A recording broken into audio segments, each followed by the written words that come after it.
నమస్తే JK news కి స్వాగతం. ఆ పక్కన వెళ్ళి ఈ పక్కన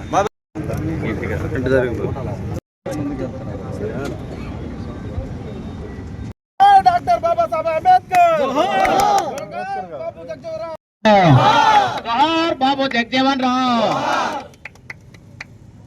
ఈనాటి బాబు జగజ్జీవన్ రామ్ 118వ జయంతి సందర్భంగా ప్రజానాయకులు, మన ప్రీతమ నాయకులు, అన్నదాత అన్న శాసనసభ్యులు కురుమల రామకృష్ణ గారిని కేక్ కట్ చేయవలసిందిగా కోరుతా ఉన్నాం. ఆయన ఏప్రిల్ 5, 1908 బీహార్ లోని ద్వందా అనే గ్రామంలో జన్మించారు. ఆయన 1928 ఆ రోజు బాబా జగజ్జీవన్ రామ్ 118వ జన్మదినం జరుపుకుంటున్నాం. ఇలాంటి మహనీయులు ఉన్నారు కాబట్టి మన దేశం కూడా మంచి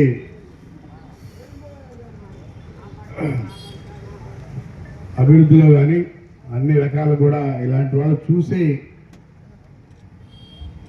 వాళ్ళు ఆ రోజు బాబా జగజ్జీవన్ రావు గారు రచించినటువంటి కానీ అవన్నీ కూడా స్వర్గీయ ఎన్టీ రామారావు కూడా వీళ్ళ ఫాలో అవుతూ ఈరోజు మన రాష్ట్రంలో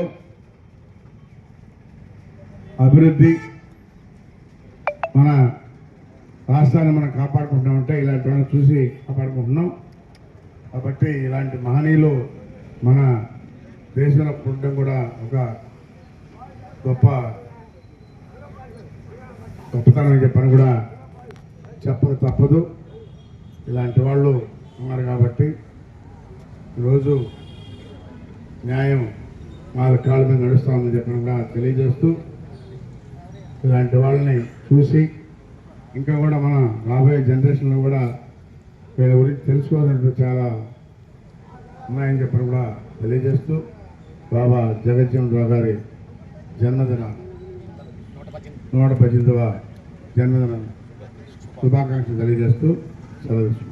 అదేవిధంగా 1970 నుంచి 74 దాకా భారతదేశానికి రక్షణ శాఖ మంత్రిగా ఉండి పాకిస్తాన్ యుద్ధంలో విజయ పదంలో నడిపిన నాయకుడు భారతదేశం తరపున ఎవరంటే జగజ్జీవన్ రావు గారు. రైల్వే శాఖలో విపరీతమైన మార్పులు తీసుకొచ్చాడు.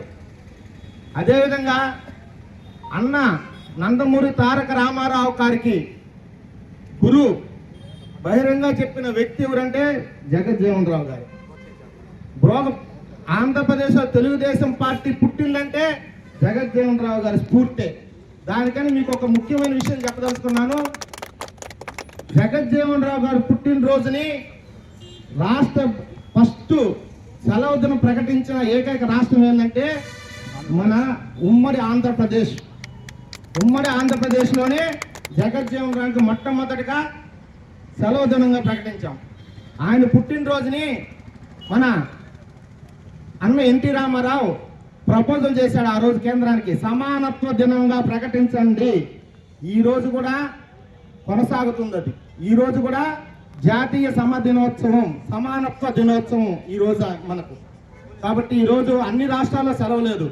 మన ఆంధ్రప్రదేశ్లో గవర్నమెంట్ హాలిడే ఇచ్చాం మనం ఆయన గుర్తింపుగా, ఆయన చేసిన గుర్తింపుగా.